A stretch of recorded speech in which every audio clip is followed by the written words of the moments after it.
അതാണ് ഇവിടെ ഈ സമ്മേളനം ഔപചാരികമായി ധർണ ഉദ്ഘാടനം ചെയ്തുകൊണ്ട് ശ്രീ അഗസ്ത്യ കടന്നുപോയി. ഇവിടെ സംസ്ഥാനത്ത് ഭരണം ഒരുപാട് നേതാക്കന്മാർ നടത്തിയിട്ടുള്ള മുഖ്യമന്ത്രിമാർ, പ്രഥമ മുഖ്യമന്ത്രി ബഹുമാന്യനായ സഖാവ് എം ശങ്കരൻ നമ്പൂതിരിപ്പാടായിരുന്നു. അൻവറിൻ്റെ പൂർവികത പരിശോധിക്കണം എന്ന് സഖാവ് പിണറായി പറയുമ്പോൾ KPCC സെക്രട്ടറി ആയിരുന്നു ശ്രീ സഖാവ് എം എസ് നമ്പൂതിരിപ്പാട് എന്ന കാര്യം അദ്ദേഹം മറക്കാതെ മറക്കുന്നു എന്നുള്ളതാണ് സത്യം. അൻവർ പറഞ്ഞ യാഥാർത്ഥ്യങ്ങൾ അക്കമിട്ട് നിർത്തി മലയാളിക്ക് അരിയാഹാരം കഴിക്കുന്ന മുഴുവൻ മലയാളിക്കും മനസ്സിലായിട്ടുണ്ട്. അൻവര് കോൺഗ്രസിന്റെ പശ്ചാത്തലമുണ്ട് എന്നാണ് സഖാവ് പിണറായി വിജയൻ പറയുന്നത്. കോൺഗ്രസിന്റെ പശ്ചാത്തലമുണ്ട്. ഒരു കാലഘട്ടത്തിൽ സ്വാതന്ത്ര്യ സമരത്തിൽ പങ്കെടുത്ത സ്വാതന്ത്ര്യ സമര സേനായ അഖിലേന്ത്യാ കോൺഗ്രസ് കമ്മിറ്റി അംഗമായിരുന്ന CPV ഷൗക്കത്തലിന്റെ പുത്രൻ. മിച്ചഭൂമി ഒരുപാടുണ്ടായിരുന്നു.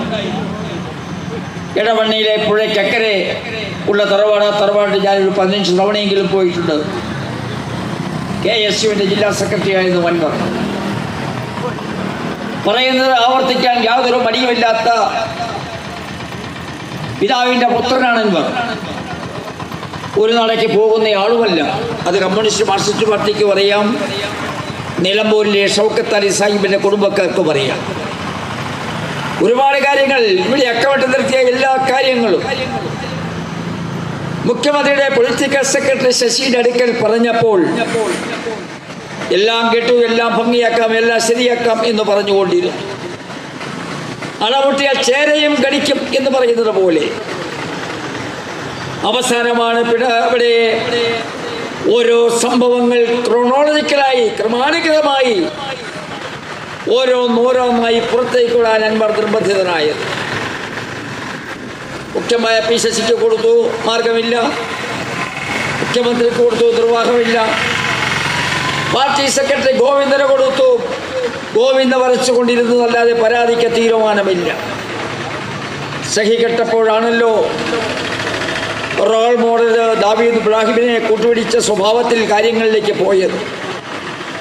അൻവറിനെ തൊടാൻ മാർക്സിസ്റ്റ് പാർട്ടിക്ക് കഴിയില്ല എന്ന് ഞാൻ ഓർമ്മപ്പെടുത്തട്ടെ. കാരണം അൻവറിന്റെ കയ്യിൽ ഒരുപാട് രഹസ്യങ്ങളുണ്ട്.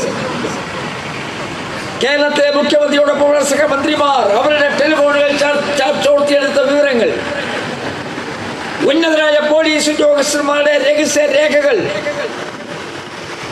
ബദൽ ടെലിഫോൺ എക്സ്ചേഞ്ച് പോലെ ഒരു IPS ഉദ്യോഗസ്ഥന് ചുമതല കൊടുത്തു. ഈ ബന്ധപ്പെട്ട ആളുകളുടെ ഓരോ വിവരങ്ങളും ചോർത്തിയെടുക്കാനായി ഉന്നതനായ ADGP, ആ ADGPയുടെ രഹസ്യങ്ങൾ ചോർത്തിയെടുത്ത കഥകൾ അൻവറിന്റെ കൈവശമുണ്ട്. അജിത് കുമാർ എന്ന ADGPയുടെ മുകളിൽ ഷൈഖ് ദർവേർ സാഹിബുണ്ട് DGP. ആ DGPയുടെ മുകളിൽ കയറി സൂപ്പർ DGP കളിച്ച അജിത് കുമാർ മുഖ്യമന്ത്രിയുടെ ചർച്ചക്കാരനാണ്. അതുകൊണ്ടാണല്ലോ സ്വർണ്ണക്കള്ളക്കടത്ത് കേസിൽ സ്വപ്ന സുരേഷിനോടും നിലനിൽക്കാതെ ബാംഗ്ലൂരിൽ പോയ സൂചിപ്പിച്ചില്ലേ? എന്താ സംഭവിച്ചത്? 7 അന്വേഷണം അവിടെ മരവിച്ചു. ലാവ്ലിൻ കേസ് അന്വേഷണം മരവിച്ചു. തൃശ്ശൂർ പൂരം ആ നാട്ടുകാരുടെ തൃശ്ശൂർകാരുടെ കല്യാണം കഴിച്ച് പോയവരായാലും ആ തൃശ്ശൂർ പൂരത്തിലെത്തിച്ചേരും ക്രിസ്ത്യാനിയായാലും ഹൈന്ദവനായാലും മുസ്ലിമായാലും ആരായാലും തിരുവോണം പോലെയാണ്. എല്ലാ ജാതിക്കും എല്ലാ മതത്തിനും അതീതമാണ് തൃശ്ശൂർ പൂരം.